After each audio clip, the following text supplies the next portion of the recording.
Coming up in this episode, Liberty Media buying MotoGP is apparently a done deal. Aston Martin desperately want Adrian Newey, as do everyone else, but they're actually making moves to do it.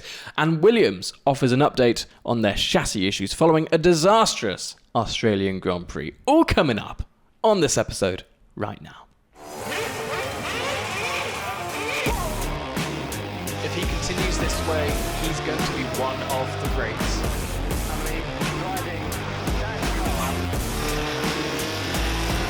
Today he saw something amazing.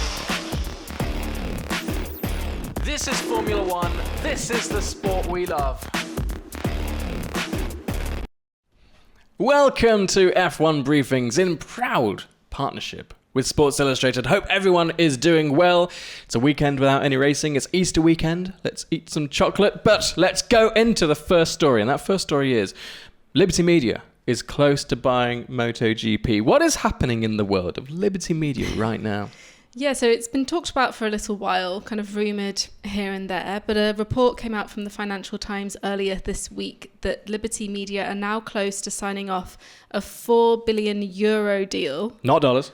Not Euros. million, billion deal to... I was going to sign up for a minute. I was like, remortgage the house. I'm buying MotoGP. So they are reportedly now close to signing off this deal to be the commercial rights holders for MotoGP, which is basically the same as what they are for Formula One. It was previously thought that they were going to announce this before the season opener in Qatar. That's the MotoGP season opener. But obviously that didn't happen, but it is now expected to be announced before the third round. Yeah, the America's Grand Prix. Yeah. MotoGP is brilliant, isn't it? Like it's... If you're into F1, you'll be into MotoGP. Like, these guys are just off the hook. Like, they are mad. I was going to say, like, there's a level of madness involved with that. I was watching and couldn't watch some of it. Yeah, it's crazy. It's great. Yeah, the strategy is ridiculous. There's constant movement up and down the grid, and it's just one of those races. Like, if it rains, you know you're in for a good time. Even their street race is brilliant. And just the fact that, I know we're going off on a tangent already and we've only just started. I know, sorry, my fault. But the fact that they'll crash and then they'll just be like, well, that's not my race over, actually. I'm going to run back to the pit. Get themselves a Kit Kat and carry on. Get a new, I was going to say car then. I'm so in tune for F1. Get a new bike and then just carry on with the race. Yeah, it's crazy. It's nuts. Crazy. It is great to watch though. Yeah, so I'm not surprised that Liberty Media, the car. See, it's happening. It's happening. We're dead. It's been 1 week without racing, and look what's happened to us. Liberty Media, they've been making so much money. They've been scooping it up. I know there are a few complaints about Formula One right now. There are a few, viewership maybe dwindling, depending on how you look at the numbers. But their revenue isn't. It's going up and up. They are facing competition, Liberty Media, from other entities, so Qatar Sports Investments and TKO. But according to Autosport, it's done. It was done a few weeks ago. So the question is, because that's what we try to do on this podcast, we try to answer the questions that you have to the best of our abilities. What does this mean for Formula One, and what does it mean, more importantly, for MotoGP? I mean, if it happens, it could be huge for MotoGP. I mean, like you say, there have been some complaints about Liberty Media's approach with Formula One, but you can't deny that actually it has created a boom in the popularity. And a more sustainable, not in the eco way, but a more sustainable sport that has money to actually build it itself. Exactly. So I think it can only mean great things for MotoGP, getting them in front of a wider audience, again, moving it more into America than, how it is right now. It could be great. We may get another Netflix series out of it. Who knows? What would you call it? I know what you'd call it. I don't want to steal your joke. It's not a joke. It's just, I would call it Ride to Survive. I think that would make sense. Because surely Liberty Media have some sort of rights over Drive to Survive. They're in partnership, so they can steal the name a little bit. Surely, I don't know. I don't know though. That could be Gunther Steiner's next book. You never know. Oh yeah, Surviving to ride. Surviving to drive and ride, and then Miami stuff, Miami partnerships. He's going to be in Miami. Gunther Steiner, he told me. I think Liberty Media is an interesting one, isn't it? Because it's an American company, and with that, they bring in very American ways of marketing. So it's more of a social media push. And like you said, Drive to Survive. And then obviously they'll be kind of looking at a boost in the American market because MotoGP, I don't know about... I know like some American people will know of it and I'm sure they will watch it, but it's massive in Europe, much more than the USA. So that will obviously be one market that they are going to spearhead into. I've put this down in the notes. Street races. I'm sure Liberty Media will want to do something like add more. They've got one street race at the moment, which is the Indonesian track, which is actually really good. Yeah. But will they try and do the whole, it's just more sustainable, it gets more people in, but let's drive the tickets like 10 times higher? I don't know. It's going to be good for the sport, isn't it? Yeah, and I think it'll be good for the drivers. Riders? The riders. Riders. That feels wrong. But it has only been great for the Formula One drivers because there has been that social media push, and Drive to Survive has kind of opened fans up to see their personalities rather than just a driver wearing a helmet that you don't really get to see that much. NASCAR's doing it. It makes sense. Golf. Who thought? Like there's another one, but I can't. Rugby.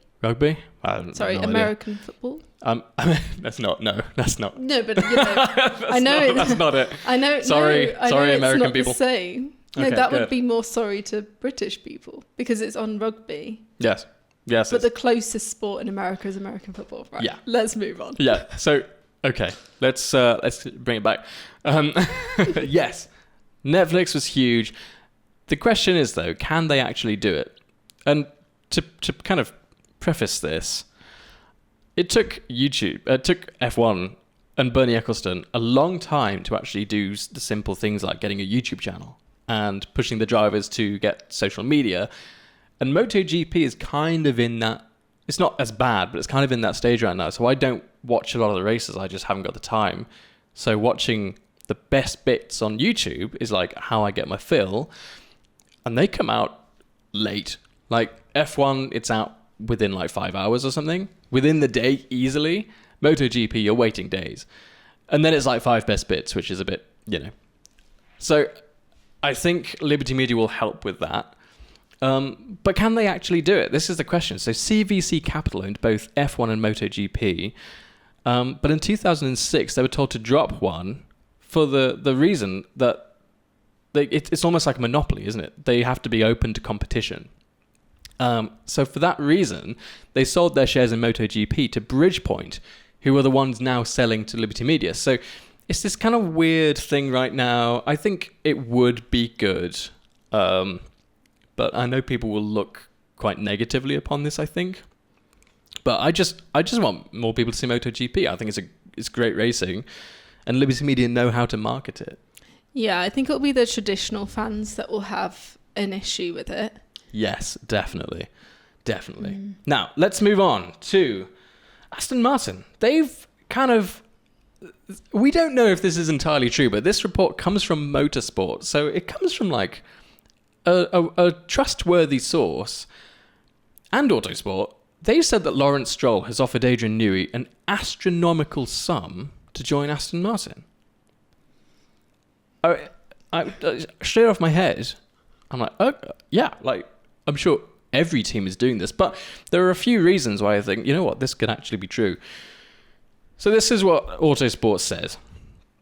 Autosport understands Aston Martin chief Lawrence Stroll, who is so wealthy, he has the money to throw at Adrian Newey, has upped the ante with a big money contract offer over the Saudi Arabian Grand Prix weekend to lure the 65-year-old legendary designer from Milton Keynes to its nearby Silverstone headquarters. First of all, for people who don't know, who is Adrian Newey? He's a genius, is who he is. He is the Chief Technical Officer of Red Bull Racing, the mastermind behind the RB19, RB20. He can see air. He's a genius. Aerodynamics are his thing.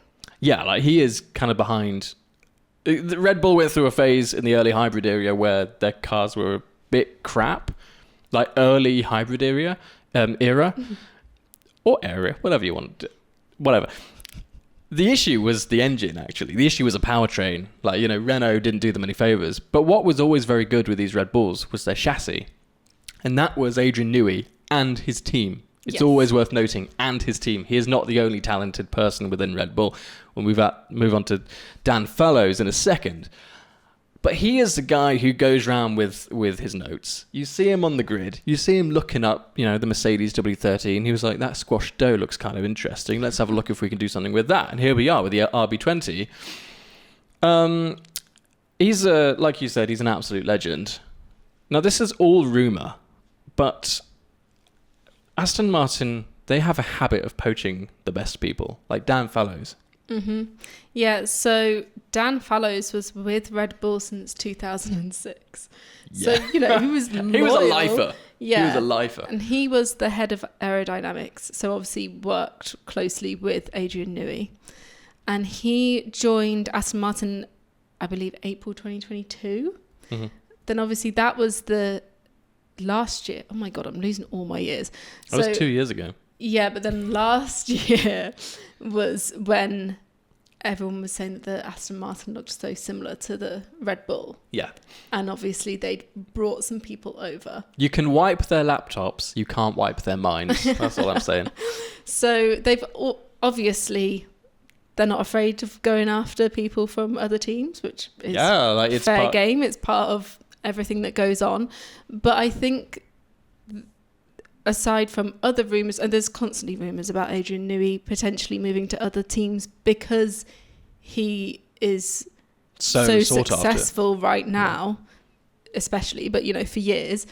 But it feels like it could be a little bit more true this time because he's got the relationship previously with Dan Fallows. They've worked together. He's worked with Aston Martin as the car company before because he did the Valkyrie. I feel like, you know, these rumours have amped up with everything that's been going on in Red Bull. Yeah, with the Christian Horner allegations, whatnot. And this reported power struggle that may be going with the people at the top of the company, well, Red Bull Racing. But as much as that seems like, oh, it's just easy for rumours to come about because of that, it is also quite a good time for other teams to approach those stuff in case they aren't happy. So the question we are asking then is it likely that Newey will move? Who's going to take that one? That's a big one. Are you going to get the flack for this, or am I going to get the flack? I personally can't see it happening. How old is he? 65? Yeah. He's signed a multi-year contract. However, there are rumours that if Horner leaves, he could get out of his contract. He can leave his contract just early. like Max Verstappen. Yeah. I mean, there's rumours of all, like, there's constantly someone, if Horner leaves, then this person can go. Yeah. It's all rumour. We don't know. No one knows that apart from Adrian Newey and Christian Horner, I guess. So I personally can't see it happening. And his wife, yeah, I'm sure they speak. His wife is brilliant, by the way. Oh, yeah. His wife is brilliant. But what I will say is this seems more plausible than a move to Ferrari, because that would be kind of uprooting your whole life. Yeah. Potentially moving countries. This is literally down the road. Exactly. I'm just looking for I don't think we've actually got it in here. Oh, no, we have. How to Build a Car. No one can see that. Sorry. There's a book by Adrian Newey, How to Build a Car, and he goes into a lot of these things. You know, he's previously talked about Ferrari trying to, obviously Ferrari is going to try and get them. They've got money to burn as well, although they haven't actually got a lot of cash right now. They've got, you know, they're kind of asset rich and cash poor, kind of, especially after Hamilton moved over. Lots of share value, not a lot of cash in comparison.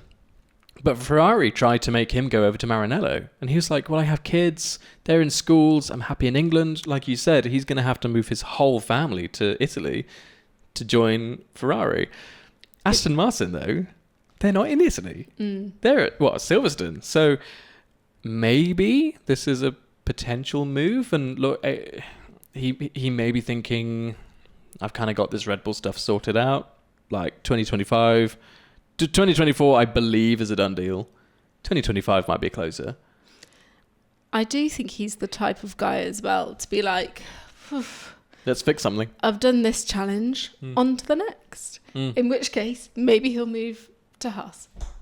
No, he won't do that. They can't afford him. Sorry, Haas. It'd be really interesting to see someone of that caliber go to Haas, but I'm not sure it'll happen. I don't think so. But he does also have ties with Aston Martin anyway, doesn't he? Yeah, like I said, he designed the Valkyrie, which is incredible. Just read about the suspension on that car, by the way. Read about the suspension. It is unbelievable how it's nerdy stuff, but how the suspension adapts to the aerodynamic load at different speeds and different kind of scenarios for the car. It is just absolutely incredible. Sorry, carry on. Saying that though, with the Valkyrie, obviously that's been and gone. Although they are using it for their World Endurance Championship. Yes. Aren't they? Yes. But he is involved with the RB17, which is kind of Red Bull's version of that. It looks like the same car. It looks very similar. So I don't know. He's got so much tied to Red Bull that I personally can't see it. But who knows? If someone hands you a check and it's got like however many zeros on it, you will think twice. Yeah, definitely. I mean, I'm inclined to agree. Like, realistically, I don't think he's going to leave Red Bull. Red Bull is like his family right now. And, well, it has been for so long. And he does have, yes, he's had ties with Red Bull, with Aston Martin. But that's also when Aston Martin had ties with Red Bull. So, realistically, no. But it'd be interesting to get a bit of a shake-up. You know, Hamilton going to Ferrari, Adrian Newey going to Aston Martin, Carlos Sainz going to Sauber, maybe Mercedes. I don't think he's going to go to Sauber. Red Bull? We're going on a massive tangent. Let's get back to it. Let's talk about the third story of our little podcast here, and that is Williams. Now, they really struggled in Australia because Alex Albon crashed to the point where his chassis sustained damage, and they didn't have a spare one. Yep. So what is going on, Williams? So he crashed in FP1. Obviously, the team then tried to repair it for FP2. He was out of FP2. He couldn't take part in that because they were still trying to fix it. They then later said, look, it just can't be fixed here. It's got to be sent back to the HQ. Yeah. So then they obviously didn't have a spare. And then it's just this awkward decision where basically they said, sorry, Logan. I do feel for him. He hadn't done anything wrong, but he had to give his car to Alex Albon, which I get from a team strategy perspective. Yeah. Their argument is that it's so close in the midfield that they've got to maximise any opportunity to get points. And Alex is clearly a better driver. He's a more experienced driver, so he will be. I mean, he is the one who crashed. But yeah, it's awkward. I'm just glad I didn't have to make that decision because that is a difficult decision. And like, you got to think James Vowles knows what he's doing. He was, doing strategy for Mercedes for so long. He understands how to make these decisions. I'm just glad I wasn't the one because people would have kicked off on Twitter. I don't need that. Yeah. I don't need that. Did you see Max Verstappen? He was like, if that had been me, I would have been on a flight home. Yeah, he was like, I'd flatten my car so they couldn't drive that either. Yeah, if I can't drive, no one can drive. there was a meme that went up of, Fernando Alonso did this thing when this year's Aston Martin, I think it was when it was being revealed, there was like Fernando without a car, like in the driving position, going around a circuit. Oh yeah. And it was like Logan Sargent driving his Williams in Australia. It was so. I felt really sorry for him, and he has shown his mettle though, hasn't he? He's been like, yes, I will take one for the team. Like no racer wants to sit out. He kind of has no choice there. Like he unfortunately still needs to prove himself, and if he was a bit of a diva about it, it's not going to do him any favours for a seat next year. So he kind of had to just deal with it. But going into Japan, they have confirmed they're still not going to have a spare chassis. Yeah, so just before we get into that, the reason why they don't have a spare chassis is simply because they pushed the car development in the winter holidays, the off season, too late. Like, they just made it to Bahrain. They didn't shake down the car before Bahrain, and they just haven't had the time to build a third chassis. And I would assume there's some cost thing there maybe as well, that they haven't been able to do it fast enough. I don't know. I'm just guessing. And James Vowles actually said, "We stress the organisation to the absolute limits." That is mad. Let's talk about Japan. He said ahead of Japan, which is not this weekend, but the weekend after, "I'm confident we'll be able to fix the damaged chassis. We put measures in place to make sure the chassis was back here at Grove HQ pretty early on Monday morning." I think it arrived around 2 a.m. Wow, someone had to get up really early to let that through the letterbox, didn't they? "In Suzuka, we'll have 2 cars without too many issues." That's good. "We don't have a spare chassis in Japan." It's crazy because Andretti aren't even in F1 and they have an F1 car. I'm going to keep on harking on about that, I promise you. "The original plan before the season started was to have 3 chassis, as you would expect at round 1, and that gently slipped towards round 3 as items became more and more delayed. Since then, and especially with the work we're doing now on the chassis number 2, there is again going to be a small amount of delay. That said, we will have a 3rd chassis soon." Okay, we've kind of talked about whether this is fair on Logan Sargent, whether this was fair, rather. No, it wasn't, but racing isn't fair. Yeah. I think that's my take on this. Racing is dog eat dog. If you're not good enough, you're going to be given the scraps. You're also still part of a team. And at some point, you've got to put the team before yourself. And that's what he had to do. Yeah, I think the question is, like, if this happened to Red Bull and they only had 1 car, who would they give the car to? Well, they would still give it to Perez, sure. Yeah, because... What are you saying, if Max crashed? That's right, yeah, if Max crashed. Because I was thinking, you know what, they probably would give it to Perez because they are trying to, like, increase his confidence and all that kind of stuff. But I don't know, I'm not sure. It's such a hard decision. I think it doesn't... One, it can't give him much confidence. That they obviously think there's such a difference in his ability to Alex Albon's ability that they need to make that decision. Yeah. But also I don't know what that means for him going forward. Like, but he won't get a seat next year. Yeah, unless he drastically improves. But they clearly don't trust him to be able to get in the car and maximise the point opportunity for them. Yeah, I really can't. It'll be Antonelli. I really can't see. Do you think? Yeah. Well, the Williams have their own drivers coming up in their junior categories. So it could be someone completely different.